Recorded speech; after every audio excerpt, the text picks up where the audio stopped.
So, hello, everyone, and welcome to the Healthy Leader Expert Forum. Every month in the Healthy Leader Circle, we do a deep dive into some core leadership theme that supports deep work in our understanding of what it means to be a healthy leader, both in our lives personally and then also to be a healthy leader professionally. So, we have a workbook and exercises and trainings and coaching calls and the Healthy Leader Expert Forum. And this is where we bring in top notch leaders who walk the talk. So, this month we are diving into confidence, and specifically, we're talking about self confidence first. And there's a difference. We're going to talk about that. And so, today, right now, it is my absolute privilege to introduce today's guest, Doug Crandall. Hello, Doug.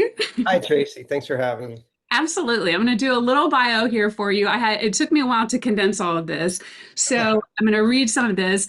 Doug is a leadership development educator, a former Army officer, a longtime instructor. You've been back multiple times at West Point. You're the co-author of Hope Unseen, Permission to Speak Freely, and editor of the Leadership Lessons from West Point. You are also the vice president and the head teacher of the amazing Referent Group, which is a leadership development company, and it's absolutely amazing. And over just the past 2 decades, you have built and delivered leadership experiences for organizations from the United States Army to Walmart to some prisons to high potential programs pretty much across the globe. Your work has been published in the International Journal of Servant Leadership. You've developed more than 50 custom leadership programs for clients ranging from Fortune 100 companies and more. And this is the part I love, that you believe that there are no leadership experts, only leaders willing to learn from their own experiences and to lead with intention. And I know this from personal experience, and this is all over the internet, that you are known for your rare blend of clarity, humility, and depth. And as I said, I can attest to that. So, welcome, Doug, to the forum. Thanks, Tracy. Thank you. That was wonderful. Thanks. Absolutely. So, I want to share a quick story with you. When we first spoke earlier this year, I was visiting my mom in Florida. Mm. I'm so excited to talk with you. And I felt the same way when I was talking with Tom and then later on with Matt, who are also from the Referent Group. And when I hung up, she was like, "Who was that?" Now, my mom knows nothing really about my work, but she was like, "Why are you so excited?" And so I told her all about you. And then yesterday I said, I'm doing something with the expert forum. And she said, "Is it Doug?" Mhm. That's She's awesome. tuned Thank in and she's listening and she lit up. So I am Hi, Tracy's mom. So I'm not kidding everybody when I'm telling you that this is going to be exciting. So buckle up. This is going to be a lot of fun. All right. So Doug, you've authored multiple books. You're the VP of an amazing business company, the Referent Group, and now you're writing another book. So could you give us just kind of a high level overview of where you've been, what you're working on now, and just a quick overview for us? Yeah, you bet. I mean, thanks, Tracy. And it really this kind of adventure in leader development started with some really good fortune, honestly. I'm a graduate of West Point, class of 1995. And my dad was a graduate from 1955. And one of the things he'd always wished he'd done was gone back and taught there, but he didn't do that. So I kind of was living out his dream in a way and applying to go teach at West Point. And I had majored in American politics in what's called the social sciences department, Soc. And I just kind of thought I would go back there. And ultimately, the way it worked out was they picked me to teach something that I didn't really want to teach, but I would have done it for the experience. And this other department, behavioral sciences and leadership, picked me to teach the core leadership course. And that sounded awesome. And so it was the only other department that I'd applied to. And they had an incredible builder, as we'll get to, department head, a guy named Brigadier General Casey Brower. And so I ended up there, like almost through good fortune, and I fell in love with it immediately. Just this, I was like, how could I have thought about teaching anything else, especially at West Point?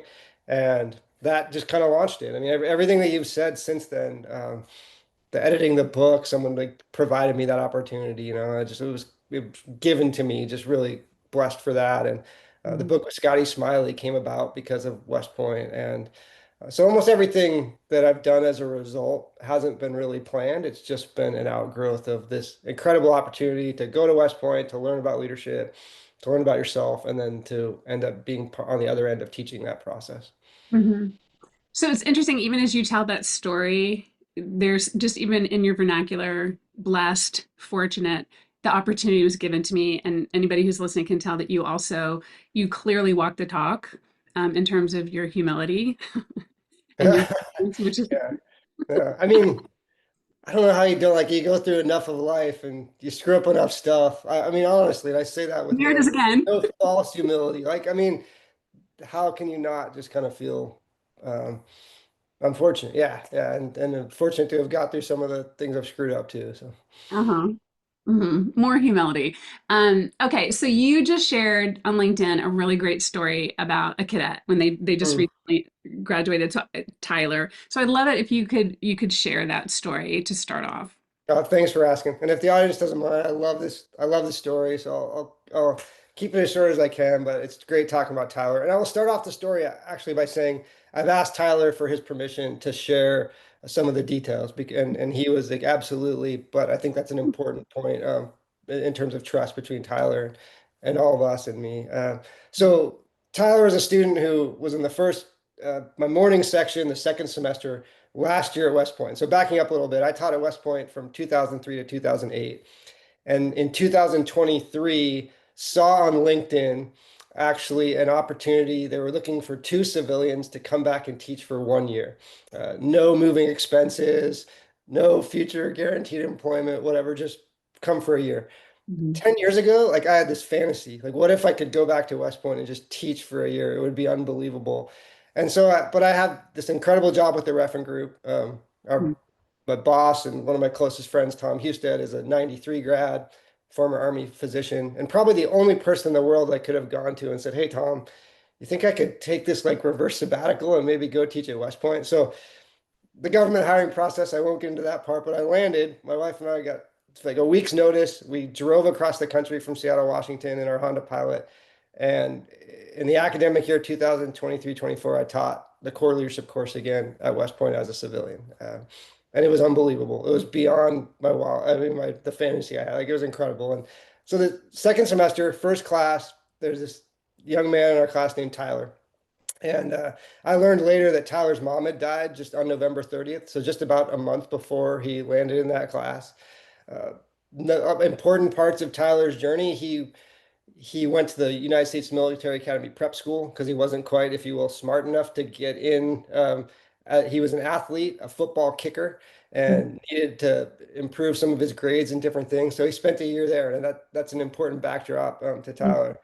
He spent 2 years on the football team. He loved it. It's his passion. There's Instagram videos I found of Tyler when he's like 12, kicking at his middle school, and he's been a football kicker his whole life. After that year, he got cut from the team. But this kid's incredible. Like he just didn't give up. He had this dream. I'm gonna get back. And so he would carry three footballs with him all over the place. And he actually visited us last summer with another cadet, and he brought his three footballs with him. And my son took him to a middle school, and he practiced while he was here in the summer because he had been promised this tryout with the Army football team before his senior year. I remember the date, the tryout, I think it was August 9th. And on the night of August 8th, he got a call from the special teams coach and said, "Hey, your tryout's canceled. We're not going to do it." And he had been working towards this the entire time I knew him, 6 months, a long time. The amazing thing about Tyler was for the next year, he never stopped being an Army football fan. I'll just admit, like, if that was me, I would have been bitter. I would have wanted them to lose. I might not have said it out loud, but I would have been rooting for him to lose the Navy or whatever, like after what they did to me. Mhm. Never a moment. Just I was proud to be part of Army football. It brings tears to my eyes. Like the kid's incredible. So his mom had died. One of the big reasons Tyler just kept pressing for football, and this is one of those moments where I asked him for permission, was his dad had told him, if you're not starting, it's not worth my time to come. So his dad had basically had never come and visit him at West Point, had never watched him play. And Tyler had just been hoping his dad would see him one time run out on the field live and play for the Army football team. But I was gone, and this is so Tyler goes into his senior year, and we became super close. He became close with our family, close with my wife Stephanie, and we went back to graduation. So this was the end of May of this year. We went back to graduation to spend time with all these cadets that we'd gotten to know when we taught them in the class of 2025, but really especially with Tyler and like be there for him. And 3 weeks before graduation, he called me and he told me that his dad had told him he wasn't coming.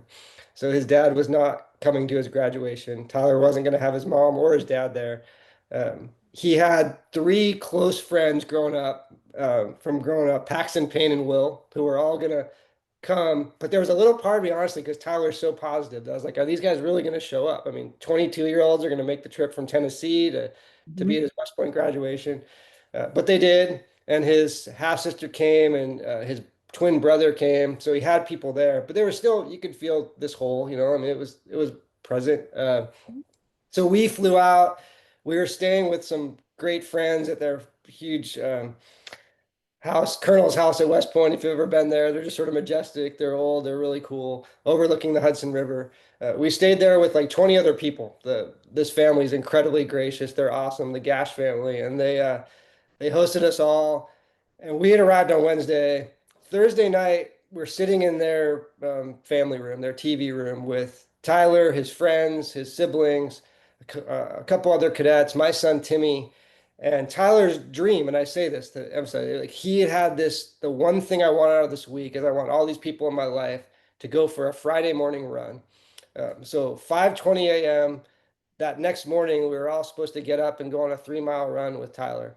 Now, Mhm. normally in May at West Point, you'd expect, oh, this might be a nice like 68-degree run at 5:20 in the morning. It was Right. 40 something degrees. It was rainy. I had a sinus infection kind of burgeoning. We had jet lag because we'd come from Seattle. I was going to do it. But as we sat in that room, his friends kind of started bailing. Like they were like, oh, yeah, you talked about that run, but like you weren't serious, were you? Couple one more, dude, it's going to be cold tomorrow, like I need to get some sleep. And they probably did need to get some sleep. Two of them had driven from Tennessee, Huh. and you could see the hurt on Tyler's face as this kind of dream started to fall apart. And Tracy, this is, I don't know if it's embarrassing or not, I'm just being real. I was sitting there quietly. I'm with a bunch of kids that I'm 30 years older than. I'm kind of the authority figure in the room, and I was thinking to myself, I mean, I could, like, if no one else is going to do it, I could use the sleep. Like, yeah, this is kind of a stupid idea.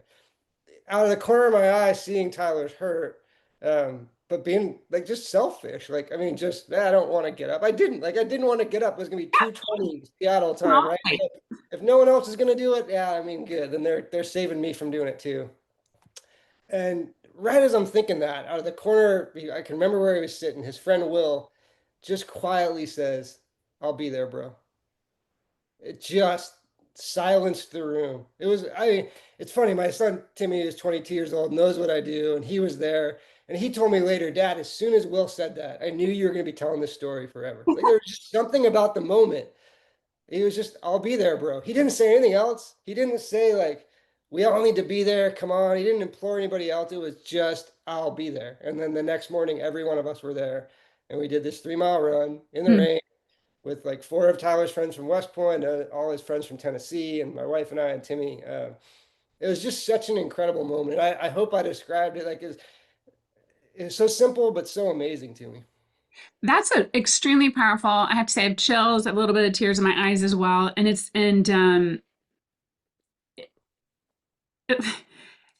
the the quietness, the very just the very simpleness of it is, I think, what is so powerful. Yeah, it was a moment where everyone, I saw it at least, I shouldn't say everyone, you could see Tyler becoming disappointed. This incredible, generous kid who's, I mean, and I'm making meaning out of it, but whose dad wasn't there. I won't be there, bro. I mean, it's a way, kind of what he'd heard. So he's Right. got the people he thinks he can count on, like in his room. I mean, the people he thinks he can count on are in this room, including myself, right? Like Mhm. he Yep. never looked at me, but he was looking at them like, come on. He probably didn't, I mean, Tracy is kind of, he probably didn't care that much if I was there, honestly. I mean, like, this was about his friends and stuff, and he wanted me to be there, but it was more like the rest of you, seriously, you're not going to be there. And Will didn't know, like, there were people in that room Will didn't really know. He didn't know my son Timmy. He didn't know our other cadet, but got really close to Blake. But yeah, it was just, I mean, at that age, after doing all this stuff I've done, I learned something really big about leadership in that moment. Like I really did. Now, there's this line that a lot of us from West Point know about choosing the harder right over the easier wrong. And Mhm. I don't think there was a moral decision in that moment. Like it wouldn't have been a moral to sleep in and bail on Tyler's run, but it wasn't the right thing to do. Like I knew, we all kind of knew the right thing for Tyler, and everything he was going through was to show up for him that morning. Uh, Mhm. and Will just chose the harder right. Like I don't care how tired I am. I can see that you're about to be disappointed, and I love you, and I care about you, and I'll be there. Wow. Yeah. So here's my question for you. How do you teach that? Yeah. Um, well, it's interesting because I think something like that. Here's what I've always thought about what we do, because it's hard. Tom has the unfortunate job of trying to sell what we do, and so you sit down with CEOs and try to explain to them, and rightly they're asking about the ROI and like, what are my people going to get out of this? Hmm. Hmm. And we believe so much in what we do. They say we can't make any promises. I mean, what we can promise you is we've been doing it for 2 decades, and every time people come away like, this changed my life. This made me a better mom. This made me a better brother. So we know it. We know what happens, but we can't promise any of it. Yet, for marketing purposes and all this stuff, you want to be able to promise it. So there are a lot of organizations out there, and I try to stay non-cynical when I say this, but they make a lot of promises. Like you Hmm. will see things like your people come away with a heightened sense of integrity. And I joke, but I'm serious a lot at the beginning of our programs. Look, if you came in here dishonest, you're going to leave here dishonest, and there's nothing we can really do about it. I mean, like Hmm. maybe Right. heels change, but we can't promise that. That's goofy. But Hmm. I think what we really do, and where you can maybe learn this, is we help people like find the courage of their convictions, right? Like, so what are my convictions and how do I live those out courageously? And there's something about Will, that 22-year-old young man, where he was just convicted and he had the courage to be different from everybody else and to say, I'll be there in that moment. And so I think that's what you can teach is like, you Mm. can get people to really think about what I believe and why I believe it. And then how do I show up with that, even when the pressures around me say I should be doing something different or I'm getting pressures in a different way. Right. Well, so it's interesting. Okay, so let's connect that to the book that you're writing in terms of building up or diminishing. Yeah. So the full title is Building or Diminishing: The Transformational Impact of Leaders Who, and this is what I keyed in on, expect excellence and cultivate confidence. So Yeah. first, what inspired that book, and why now? I think it's a great segue with what we're talking about. Yeah, I love you've asked some amazing questions too, like into some of the ones you shared ahead of time, because they've really made me think like I think it's this West Point experience and it's very personal. Like the best way I could put it was I tell a story in our previous book about a guy that's a hero of mine named Everett Spain. He's now Brigadier General Everett Spain because he just retired as the head of the leadership department at West Point. But we taught together when we were younger. And he had said to me one time, to keep the story short, in the middle of kind of not an argument, but a discussion, I've never met a bad cadet. And I kind of rolled my eyes inside my own head and thought I met like two yesterday. Like, I mean, yeah, they're a great group, but what do you mean you've never met a bad one? And Mm-hmm. he basically threw back at me like stuff we taught, this Pygmalion effect that's incredibly well researched, and we talk about it in the book, and it's talked about in other books. And a gentleman named Dov Eden out of Israel has spent his whole kind of PhD life's work working on this idea of the self-fulfilling prophecy.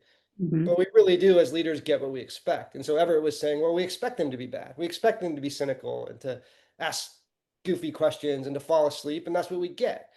And I observed Everett, and Everett's cadets were awesome because he expected them to be awesome.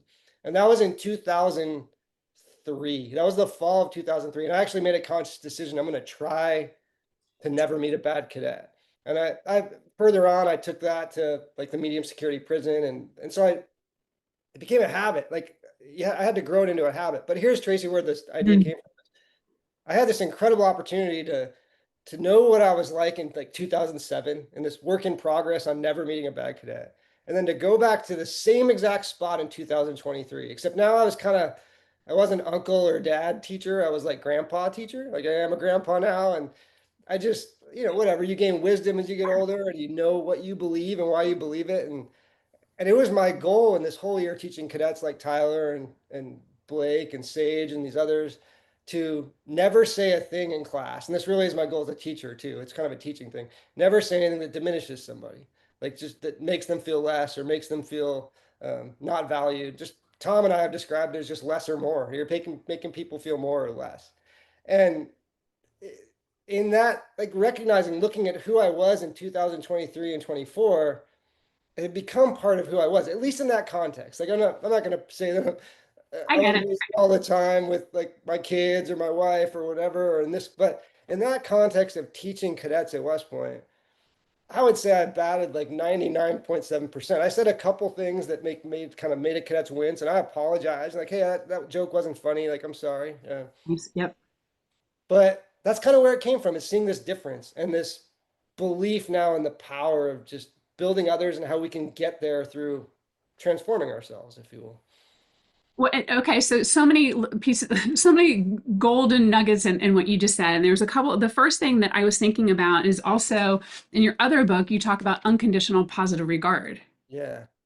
So is that the same thing when you're expecting? Do you consider that to be the same thing? Yeah, it's definitely tied together, which I read about unconditional positive regard actually in I mean, I guess a well-known concept in therapy, but I read about it, I actually do nerdy stuff like this and read random people's PhD dissertations, and I'm forgetting her name right now, and I'd love to give her credit. But she was a figure skater who was writing about athletics and coaching and how coaches got the most out of their like world-class athletes. And she did her PhD research on that concept. And she said what athletes again and again and again said about the coaches who got the most out of them was that they had this uh, therapy concept like unconditional positive regard, where I expect greatness out of you. Like it's not that I'm not holding you accountable to high standards, but if you don't reach those standards, I still love you. Like I still care about you, right? Like, and so I had a cadet come into my office second semester, and he wanted a higher grade on his paper, and I respect that. Like I think it's great when they're willing to take the time and come in and care. And I wouldn't classify myself in that like tough but fair leader category. I mean, I think I'm fair, but I'm not that tough because just being honest, like I admire tough but fair people, but it's not necessarily me all the time. Uh-huh. This kid just didn't deserve a better grade. Like, and he had a couple key flaws, and I just told him, I was like, dude, you're better than this. Like, I mean, like, look at this. Like, you're better than this. And Mm. he ended up having a half an hour conversation out of that. So that, like, to me, that was me trying to live that out. Look, like this is the standard. You didn't reach it, but I still love you, man. Like you're an awesome kid. You're capable of more, and you didn't do it this time. So that's really interesting. Another theme is I'm holding you capable, right? And then there's some accountability for the grade, but I see your potential. I see who you are, even if you're not playing at that level. Yeah, and that's I think this book, this idea has been evolving, and I think I gravitate towards the building aspect of it. I mean, I I was on a run a couple months ago, and I was working out towards getting towards a race I was going to run, and I was going up a hill, and this woman was coming down the hill, was just walking, and I mean, Tracy, I'm 53 years old, right? Like I could list that you listed off all these things I've accomplished, and I'm just a guy running pretty slowly up a hill. And she looks at me and says, "Hey, good job." And I was like, "Awesome." Like, thank you. I mean, I don't know this lady. I've never seen her again. Just a random stranger tells me good job for a mediocre run up a hill. And it made me feel good. And I think we all know that. Like we get it. But then as leaders, our words are amplified and powerful, and just not answering someone's text can be diminishing because they're wondering what did they think of it. I mean, it's a lot of work, but it just there's just something over the last year where I've just gravitated to this idea. And so, getting back to the excellence part, because I gravitate towards the building, I did some iterations of keynotes on this topic, and I felt like something was missing. And there are leaders who they are tough, and the way they are like successful, and what makes them great is that they hold people to standards, and they have clarity about those standards, and they enforce them fairly, um, and that's just as an important part. And I think so.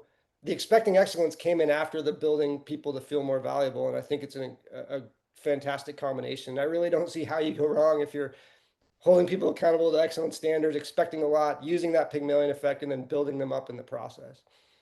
Well, so it's interesting because we started this conversation talking about Tyler and Will, and then just his very quiet voice. And we're like, okay, how do you teach that? And now you're talking, I mean, you just talked about your mental habits, responding to text, communication. There's a lot of this in there.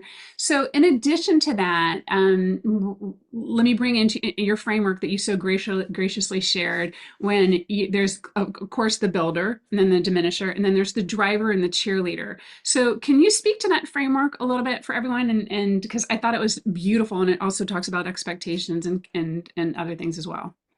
Yeah, and this is whenever I do something like this, I always say a couple things like, should I have said that? But I mean, I'm not necessarily a framework guy I was because wondering about that. it's not necessarily the way I think, and uh, I think a lot of frameworks are done for marketing purposes. But I'm also, I think with this idea of building and diminishing, I believe in it so much. Like you can sell what you believe in, right? And I'm not a good salesperson. I believe Well, in this that's so debatable. much. I believe in this so much though that I'm willing to sell it. Like I'm sold. I want people. I mean, what the world would be such a better place if we were all going around just trying to build people up and holding them to high standards. Like it just would. So with permission to speak freely, I believe in that too, but I don't necessarily think like you have to buy it. And I say that like I don't. If you don't buy this concept, fine. This is something sort of like Colin Powell says. It worked for me. I believe in it. But if you don't, you can lead great and not believe in this. I believe in this building or diminishing thing so much that it's like, okay, people like frameworks, and there's a framework here. So that's kind of where it came from. Mhm. But I do think it makes sense. Like you've got this. If I have high expectations and I communicate positively that I believe you can reach those, I'm a builder, right? And how do I become innately a builder where it's subconscious is what a lot of the book's going to be about. How do I build these habits? Mhm. You're just a toxic leader if you're an intentional diminisher, right? Like if you actually have low standard, you think low of people and you try to let them know it. Like that, we all just kind of know we don't want to be there. Right. But there's these other couple places where I have a tendency. I've probably been a cheerleader at times where I just want you to think you're great, and there's obvious pitfalls to that. Like people will become disillusioned. Well, he just told her she was awesome. I think everyone could tell she's not that awesome. So what does that mean when he told me? It's almost like that Seinfeld clip. For the audience about the baby, like what a like breathtaking. And Elaine thinks the baby's like not like well if he called us both breathtaking, right? For those who know I mean that's sort of the cheerleader. Like if everybody's breathtaking, nobody is. Uh, Right. and then the driver is I've got these high standards, which is awesome, but I'm never telling you you're doing a good job, or I'm not communicating. More importantly, I'm never really communicating. I think you can reach them. You're just on your own to try to figure it out. Right. Yeah. And that the research demonstrates, and I think it's kind of intuitive, that creates burnout. It creates kind of, I'll do it for a while, but it's short term, it's transactional, and then I'll be disillusioned. Right, right. External motivation. The thing that was really cool to me about that framework, and I love frameworks. I've got 6 of them in the Healthy Leader Operating System, and it's more about like how are you managing your energy. And I think that that's what you're talking about here because first you have an expectation that's inside of you. Yeah. Nobody knows, and you just referenced, a lot of the book is going to be about how are you cultivating that, and what are you doing internally with your mind and your emotions, and what are you thinking, and what are you playing with. And then you make this bridge to, and then you got to communicate it, which is like the first level in another model for influential leadership. Like how do you communicate, how do you connect emotionally, and then how do you collaborate. So if you're not communicating it, you could you know you could hope that they're reading your mind. Right. Yeah. Yeah.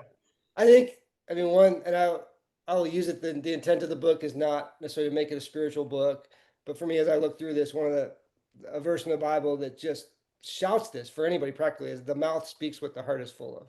And so it's completely like what's inside of me comes out.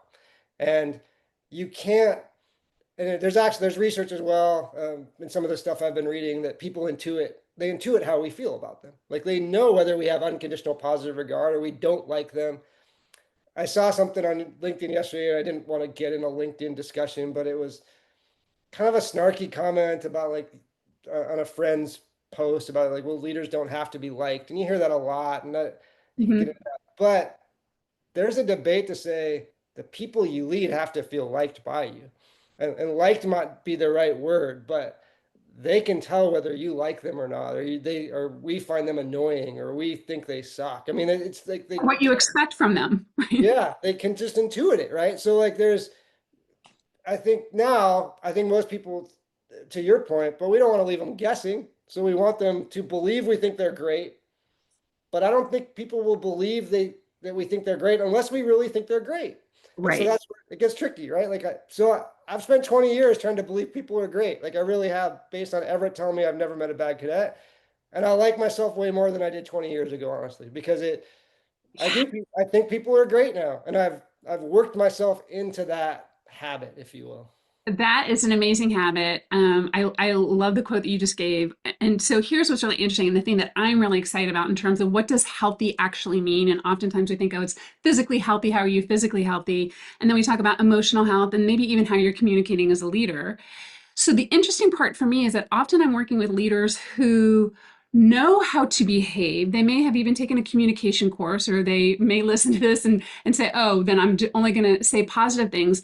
And as you're just referencing, if on the inside their cortisol levels are shooting up Yeah. and they're really pissed off, there's not an alignment between the thoughts, emotions, and the actions, which is the middle of our self-leadership model. So the idea is like, how do you train yourself so that you're not BSing Yeah.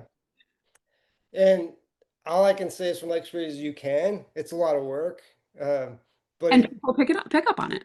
and that's, I guess that's where I brought, going back to this difference I saw between, I mean, I thought I did a good job as a teacher at West Point in 2007 and had a lot of good relationships. But when I got to 2023, these cadets just knew that I thought highly of them, right? Like it didn't like I could feel it, they could feel it, and it was just different. Like when I taught this medium security prison in around 2010, 2011, uh, I would sit at lunch and just hear the people on either side of me rail on how horrible these guys were. No, they were. I mean, it was a medium security prison. I mean, there were some violent offenders and stuff. And I'll step back and say I had the luxury of doing it part time. I would come in for a day, but I wouldn't be there Wednesday. These people around me were there full time, and their jobs were harder than mine. And I'll make that caveat, but the way they thought about these guys, and maybe some people would even say rightly so, right? But the people they were teaching knew it. Uh, I just decided like I'm gonna think what you didn't like isn't my business. It's honestly not. I've got my own failures, and I'm here to we're here to work on business management 101 or speech or leadership development, and I'm still friends with some of them, and they could tell. Like, I mean, I hate self-promoting stuff, but I've had some of them say, like, you're the first person in my life who ever just accepted me for who I am, or believed in me, or whatever it might be. Mhm. Now, Tracy, I'm gonna be very honest about this. I got incredibly burned by one of those people. It doesn't matter. It doesn't. I don't matter. I'm not. It doesn't matter that I was Yeah. burned, but my wife and I invested in a gentleman over a decade and a half. Invested financially, invested like our lives, invited him to our house, believed in him, and then he was a news story this spring for reoffending and running a big drug ring and different stuff, and it was devastating. I mean, Yeah, sure. it was a huge gut punch, but it was like, yeah, and so that's the stuff that makes this hard is when we're burned or well, that person does suck. Like, I mean, and here's all I'd say is like, if you don't believe in someone, then you shouldn't be leading them. And so if you either owe them the conversation, I just don't believe in you, you need to go somewhere else. But trying to lead someone you don't believe in them is I don't even at this point I don't know how you do it. Oh, there's so much, again, so much gold in there. Talking about expectations, there's two things that I wanted to ask you about. One is you're kind of hitting on, we have expectations of certain people. So those people who are sitting with you at lunch, they have expectations, and they're just that's how they feel, and that's how they're communicating, and that's how they're connecting. You change the way that you what you expected from them, and so you were connecting and making a difference, and they could feel it from you. I think we also do that for ourselves when we say, I'm going to lower my expectations for this partner, for this health aspiration, for this whatever, because if that expectation isn't met, then I'm not going to be able to handle it. Mm.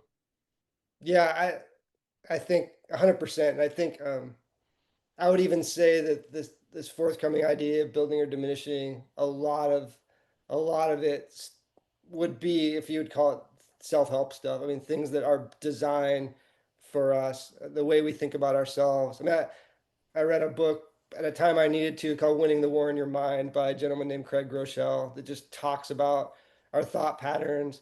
Yep. I heard a football coach at a talk I went to.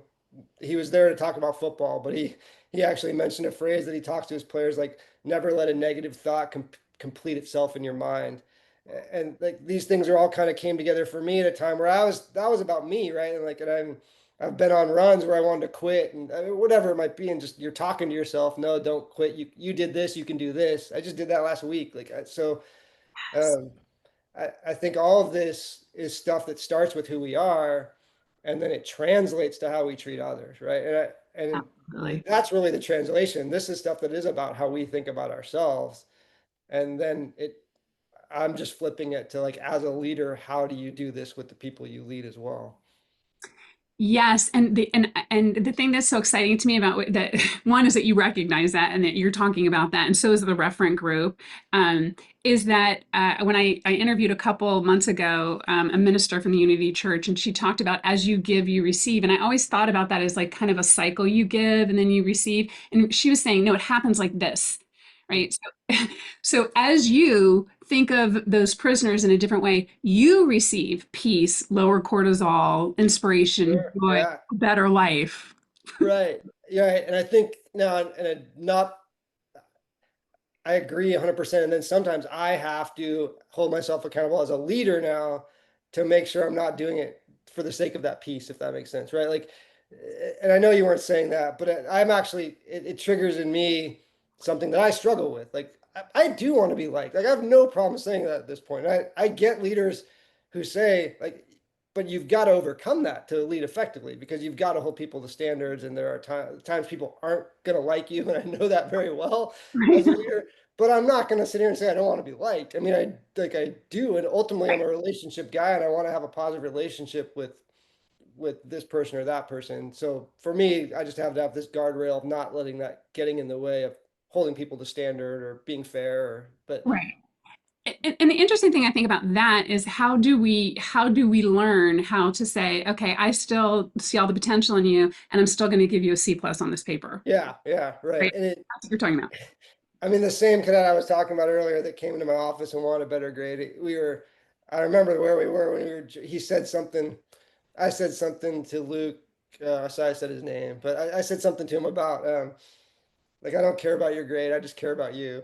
And he's like, "That's great, sir, but I care about my grade." And I just laughed out loud. I was like, "Yeah, that's totally fair. Like I get it. I mean, um, the fun thing is though, he's gone on to graduate, like, and we're connected, and he doesn't like he isn't going to care about the grade as much. He's going to care about the relationship, if you will. And I think Yeah, that grades in the of moment. But it's funny because all those things matter. Performance matters, and metrics matters, and course. people want to earn their bonus or they want to do this. And so I just think the book will talk about that, like ways that you do hold people accountable, but you do it in a building way. Like, hey, you're better than this is a perfect example. Like, I know you're capable of more. I'm a huge sports fan. At the reference group, we actually have to be careful and we do check ourselves on how many sports examples we use and different things. But the 1980 Olympic hockey team winning the gold at Lake Placid is the greatest sports moment in the history of like humankind. And so the movie Miracle is one that we like. And Herb Brooks, the coach of this hockey team, is a leader I could never be like. He was tough. He was demanding. He was demeaning at times. He wasn't. Didn't always seem like a builder, if you will. Hmm. That's why there are no leadership experts because I could never be Herb Brooks, but I'd never try to tell him how to lead. Hmm. Goofy if Herb Brooks tried to tell me how to lead because we're just different. But he was incredibly effective. But there's a moment in the movie where he takes the goalkeeper Jim Craig, who ultimately was probably the MVP and the reason that we won that Olympics because of how well he played. And it's Disney a little bit, and we don't know exactly how it went down. Although they did interview Herb Brooks for the entire movie, like he was part of it. But Brooks is just laying into him. But if you listen to his words, he says, "I know there's a whole lot more in you that for some reason you're just not willing to give." And he's telling him while he's telling him, like, basically, if you listen to it one way, he's saying you suck. But if you listen to another way, he's saying you are not doing close to what you're capable of, and I'm not going to let you get away with not getting there. It's just it's still a toughness. It's a holding people accountable, but it's doing it in a way that still builds. So the book will get into all these, like, well, how do you say things that let people know you're better, isn't it? That is powerful. I cannot wait to dive into that. It's interesting. The last thing that you just said is for some reason you're not willing to, and I'm doing that because that's our fifth model, is like you come to this point in time where you're either going to show up or you're not. And so you're either going to meet the standard or you're not. You're going to meet your potential or you're not. And then that takes something that we can't give to other people. Right, I give right. that to them. Yeah, For sure, right? And I think one thing, unfortunately, as leaders, we can do is we can snuff it out a lot, right? Like we can extinguish that fire. We can light it sometimes, but yeah, people have to kind of fan it themselves, if you will. right. It's interesting. I've always kind of thought that about coaching, like a basketball coach. As a basketball coach, I thought if I've got really good players, like there's way more of a chance I'm just going to get in the way than I'm going to like spur them to greatness. So like there's this tiny balance where I'm only a small part of the equation, but I can be a really bad part of the equation if that makes sense. Like Not the aware. ups, yeah. And if I like there's a lot more potential for me to do harm here than to do good, if you will, if you've got a great team in place already. Right. And I think that's the same with parenting, right? Yeah, yeah, yeah. Yep, I When's know the, all about that. when's the 4 hour parenting podcast? Yeah. So there's so much more about that conversation that we can continue talking with. I wanted to get to this other amazing book. Next month, I'm going to interview your co-author, Matt. Maybe we're going to have to get Tom on here as well, right? Um, and so there's a quote at the beginning of this by Carl Sagan, and I'll read it. And I'm going to ask you why you use this quote. And it is, there are naive questions, there's tedious questions, ill-phrased questions, but every question is a cry to understand the world. There is no such thing as a dumb question. Mm. Yeah, and I mean, obviously, there's a little bit of cliche there in the way it's become, but You're right. I think I mean, Matt and I both have teachers' hearts, so there is when you see the world a certain way as a teacher, that quote's especially relevant, but I think it's really hard to ask questions. I mean, like when this permission, one thing that we have to get past in the notion of the book was first, it has had two titles. It was called Say Anything, and then a publisher picked it up and we changed the title to Permission to Speak Freely. But the real core concept there is that the people we lead should be able to say anything to us, one on one, should be able to say anything to us. It's not about how we talk in a group and different things. It could be, but it's about one on one. Mhm. It's hard to ask questions because we feel like we look stupid and we're admitting we don't know when we ask questions, which is an act of humility. And so I just think it goes to that notion of unconditional positive regard. I mean, the most the time it's most important for us to show up as leaders, I think, in building others is when they are down, and that could be after a huge failure. But a question is, if you look at on the spectrum, a question is sort of a failure, if you will, the way we look at it as humans, because I don't know. Right. So I'm admitting I don't know, and at that moment, as a leader, and as a teacher especially, if you mock at all, and that's where you've got to be thinking. You can't think this. If you think, oh, that's a stupid question, people will see it. Like you can't get like they'll see it right away. Like it's really hard to hide. So it's where that subconscious builder is to getting to that point is so important to where if you start with who, what, why, like I'm immediately giving you grace no matter what, and it's going to be a great question, right? So that's I guess why I mean Carl Sagan said it, but I love it because it's just it's a microcosm of how important it is to build others up. And when we're doing that, someone's asking a question that you in class that you think you just went over it. And if you're approaching it with curiosity for you personally in your body, that feels so much better, right? We're talking, feeling like you're connected versus, high adrenaline and stress and feeling closed down. Like, shouldn't you know that? It literally feels different to you. Yeah, yeah, for sure. And Yeah, and that's a great example because it can be hard in those moments where if I did just say it, or yeah, you've got students who like they were just daydreaming and someone just asked that question and they just asked the almost exact same question and people will snicker. But I've daydreamed in class, so that's where it's hard. Like, am I really gonna critique you for it? I mean, at some point, if you keep doing it, then you got to call the person aside, and say, "Hey, pay a little more attention" or something. But yeah, I don't know. There's just something. There's something about people asking questions and how we respond to that that really embodies all of what we're talking about. 100%. I'm getting ready, studying a lot of coaching stuff right now, and it's all about the questions and the open-ended questions and the reflections and how are you being curious and how are you being open and how are you allowing people to speak freely? How are you setting up that environment? I'll share with you the thing that really caught my heart when I was reading that, and then the follow-on story for that is it took me back to flight school and being in a classroom with two other women, and so there's probably like 40 guys in there, and there's this one now dear friend of mine, but I didn't know her back then, and beautiful, tall, blonde hair, huge smile, really loud. And she asked a lot of questions. And I remember, like going, oh my gosh, she's giving us a bad name. There's only three women in here. And it really, really bothered me. You know what? She became the first female Apache pilot in the National Guard. Wow, that's cool. And we joke about it later. I'm like, felt I wish I had unconditional positive regard for myself so that I could ask the questions because I needed to know Yeah, this as well. sure. Yeah. Yeah, that's a cool story. I mean, and it look it makes me think of the realism of like you're taking me back a little bit to like sitting in Robinson Auditorium at West Point and everyone wants to just go back to their room and there's always one person who has to ask like a couple more questions and like we all get those feelings. Like I think the last thing I want to not be is real, Right. but but leadership just puts a different burden on you. Like it just does. Like I just think when you're a leader, you have power and you have this ability, like exaggerated ability, as I said that earlier, to diminish or build. And for me personally, there's just something about the responsibility of leadership that I'm not just a cadet sitting in Rabah that can be a little bit cynical about my peer asking a question.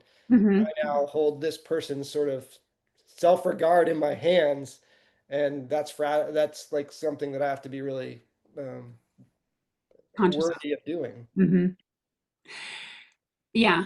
And I from an individual self-leadership perspective feel like even if you're catching yourself being snarky as a cadet or whatever with your wife or whomever, like if you're catching that, then that's only going to make your relationships better with them and with yourself. Now, Yeah, are do we all get it right all the time? No way.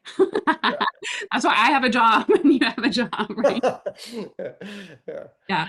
So I would be remiss. I'm looking at the time here. I can't believe it. We're almost done, but I have to ask you about co-writing with Major Scott Smiley, Hope Unseen, yeah. how that came about.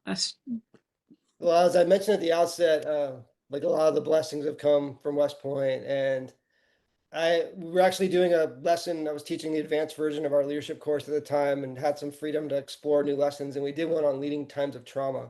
And I invited a gentleman to be a guest speaker who was a captain at the time, going through the tactical officer program there to be a mentor for cadets, named Jeff Van Antwerp. Jeff's now a two-star general who just took over the Special Operations Command in the Pacific Theater. Amazing human being.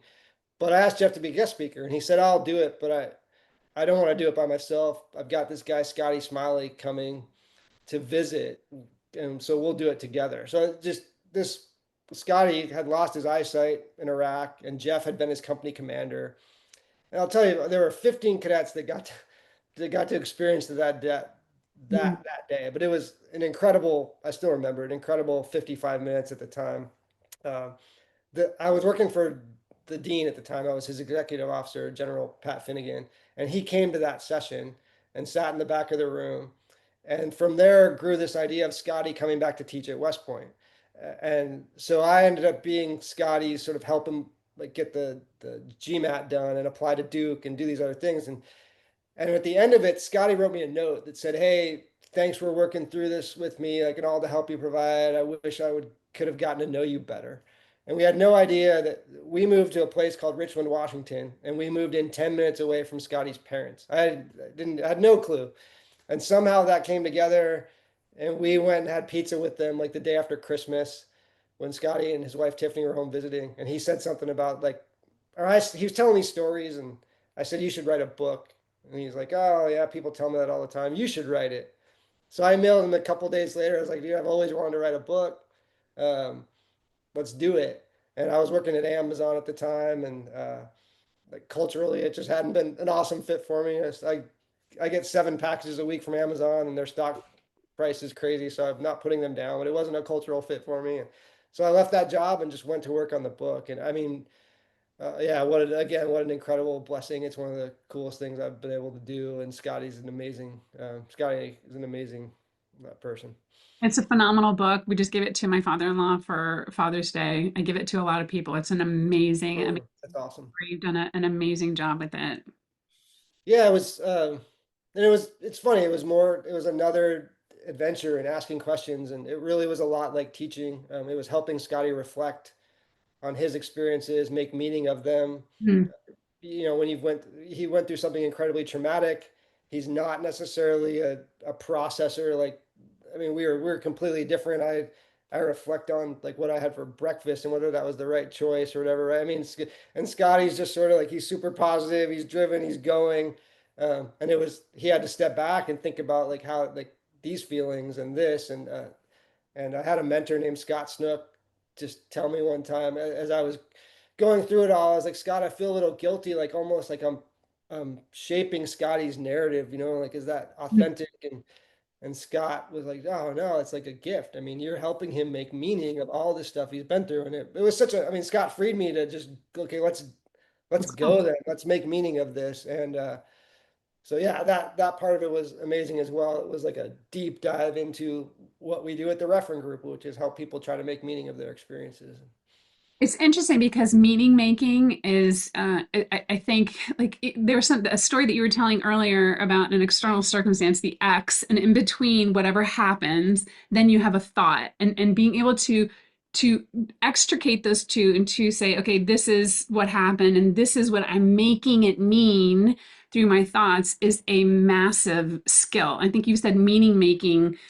I don't know. I'll have to look at the transcript, so many times. And I think that that is the one of the things a core theme here, in terms of what are we making this mean, our lives, this moment, this phone call, this Yeah, thing that I remember. I think that is, and the research shows, and again, some of these academic articles we've read and all the research is done on authentic leadership, that our convictions that you start, like, how do you teach this stuff? How do you teach Will from the corner? I'll be there, bro. Uh, Now, Will, I don't know if anyone taught him. Will's got this natural confidence. He just does. There was a lot more to Will than just that moment. Like, he's an incredible young man. But I think that we get there through, I went through this, I learned from this. This is what I believe. I believe it because of this. It's unique to me, but I'm going to live it out, right? And I'm confident in living it out. I If there's too much time, maybe you can edit out something else that I was long-winded, but I want to share just a Oh, quick story. You've heard it, I think, but about my daughter, who also graduated from West Point in 2022. And I got a text from her one morning, right before, like in the summer before her senior year, where she was going through this kind of crucible 10-day experience that the cadets are going through right now, where they have to lead out middle of the night. It's one of their first like real kind of tough leadership experiences. But her mm, text one morning was like, I don't think I've ever felt like I belong in the Army less, or something to that. Like, I just don't think I belong here. mm, And she'd been given um, feedback, basically, you're no good, and I would say, I don't want to be too critical of the person who gave her feedback, because it's not the feedback is bad, but I don't think it was done in a building way. There was probably, quite frankly, there was probably some sexism to it. Like, as I read through some of the things she said, and basically like, you're this quiet little girl and you're letting guys take advantage of you and this other stuff. mm, And and she, but I sent her basically the stuff we've talked about. Quote from Warren Bennis: we begin to become leaders at the moment we decide for ourselves how to be. And I was being dad and protective, but I said, screw that guy. Like, I just did. Like, whatever. Find someone who you do trust, who does get you. You got all kinds of room to grow as a leader. It's not saying you're perfect, but you can be awesome. and just be you. And she was 22, but she went out and quite frankly did an incredible job as a platoon leader. Like that's objectively from like how she was evaluated and what her commander said about her and different things. But she was baking her soldiers cakes on Thursdays and like living out this kind little girl that she is and leading from who she is. And she's a physical beast. She's like, maxes her PT test and she knows she has to earn credibility in certain ways. But the bottom line is her whole leadership fire could have been snuffed out in that moment. And I would say, I mean, she was kind of fortunate to have a dad who believed like, no, decide for yourself how to be, and was teaching like leader development and could say, forget about that guy, learn this from it. But she made meaning of that experience. Here's the meaning. The meaning was be you, like listen to people when they're wise, but don't listen to someone who tells you got to lead like them. Um, so much about it was so cool and like proud of her, but also just think it's a great example of us all deciding for ourselves how to be and not letting other people tell us how to do it. Decide who you're going to be. One of the things I say to my kids is remember who you are. Yeah. Well, so here's what's interesting about this. I've been thinking about this for my own self and thinking about, and I hadn't thought about this before, is that we talk about, having integrity and thinking about that's, about having ethics and doing the right thing and choosing the harder right. And I just recently was looking it up and looking up the Latin root, which is integer or integre. I can't remember integer, and it means wholeness. And so Hmm. you're talking about, and she's baking cakes and being who she is that she's in integrity with her whole being, her personality, her lived Yeah. experience, her emotional wiring, her sense of purpose. Now she's in integrity. Yes, 100%. And it's it's not really the message that we get like as we go through leadership like whatever it might be. It's again like let me the cynicism's I don't know if I don't know if it's cynicism or realism or whatever, but it just makes me mad all the lists we see like these are the 17 things that you have to do to be a leader, and like my algorithm on LinkedIn must be cued to that now because I see all of them. And I just there's some, and if it resonates with you, run with it. Like the point isn't like there are things, but as an introverted, I mean, I'm an introvert. I'm a feeler. Like I'm more about people than I am about the results and all these things that are my own risks and benefits as a leader. Some of them are going to serve me well, and others are going to be big risks. But trying to change those things is ludicrous. Like and like yeah, so leaning into this wholeness and having this integrity of being who you are. Uh, I think of well, we've had people in our programs, one at Walmart, an executive vice president she'd been there for 30 something years. And she stood up at the end of one of our days and said, I've been here 30 years and it's a great company, but no one's ever told me that I should be who I want to be as a leader. And that is a message we get consistently. I mean, a word we get a lot is liberating. Like this is liberating. I don't have to be funny, or I don't have to be loud, or I can be a joker, or I mean, just um, there's no right one. I think the only thing, and Harvard's done a study, is like you got to be self-aware. Like you've got to understand who you are and what you're thinking and but aside from that, like that's pretty much an open book. Well, and when you say aside from that, being self-aware, right? So that sometimes is a very hard thing to do because we have been trying to be these other things. And you're like, wait, even sometimes when I ask people, okay, so what does it feel like to be hungry or mad? They're like, how do you know you're mad? Yeah. I don't. Yeah, no, and then I mean, self-awareness is that's why it's kind of this key is it's an incredibly tough thing. And it can be tough to be like hyper self-aware and beating yourself up and like all kinds of things, but um, Well, the interesting ultimately, oh, go ahead. Well, I was going to say, I just made this connection is that when you have a leader who is expecting, who is building you up and saying, hey, you be the best version of yourself, and here are these standards, and you still, we're still going to hold you accountable to these standards, but I'm holding you capable to be the potential of who you are, that really does open the door for people to say, okay, fine, I am going to bake a cake because I think that that's a really great way to show love to people, right? For sure. It does. And it's funny because Mackenzie took that lesson out as well. Like she was like, now I want to be a leader who frees people to be the leader they want to be. I mean, so it's this, That uh, story's got to be in your book. yeah, well, it's, it's just such an interesting example of like what diminishment can do and what building can do, right? Because there was a way to explain to her, so maybe some of the risks of what she was doing. I like to use that word risk. Like, I mean, if you're kind of doing it this way or like being kind of quiet, you risk not communicating enough. There's things here you got to think about. Like, you got to be aware of them. We're going to be growing as leaders until we die. I mean, it never stops. Right. But at the same time, it was done in a way that she clearly came away feeling less small. And she actually used those words in a video series we did where she says, like, I want to make people feel big, not small. So what a cool thing to learn at 22. I mean, that's who she wants to be. So. That's amazing. I think I need to introduce my daughter to your daughter. She's also great. Yeah. So it is 2 o'clock, but can you stay with us just for a few more minutes? Yeah, sure. Yeah. Okay, so I want to have integrity with your time. And I did ask a bunch of people beforehand. One of the things that we like to do is ask the audience, what is one of the biggest challenges that you're having with getting your results? And so very often it has to do with habits and help. So we got self-awareness, self-discipline, focus, taking care of myself in the midst of all that there is to do. And this is pretty common with leaders, trying to make sure that they have the mental, emotional, and physical energy to be their best self, right? So my question for you is, how do you take care of yourself in terms of making sure that you are healthy? And any comments for these people who would like some help with that?